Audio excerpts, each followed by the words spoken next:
السلام علیکم.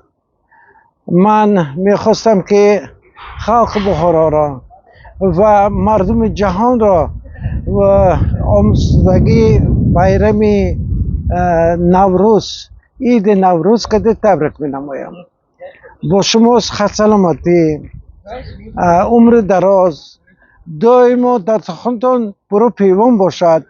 من تمنا دارم که هر یک پدر و مادر غم فرزند ندیده دائما ساق و سلامت باشد. شاعران لایق شیرعلی، میرزا ترسون زاده، بعد آتم اولادشان، پیرو سلیمانی، دختر اون کس گلچهره سلیمانوه و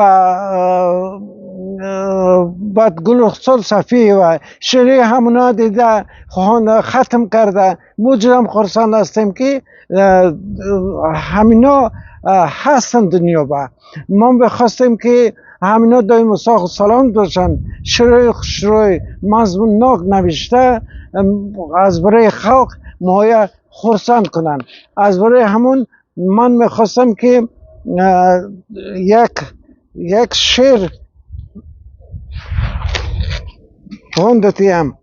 نوروز جهان شد تا بود چنین بادا، جشن همگانی شد تا بود چنین بادا. بر جمله قریب هم نوروز مبارک باد، بر کلش خریفان هم نوروز مبارک باد. دائما سلامت باشن. بخارا پیشکش. دائما ما طرفدار شما هستیم.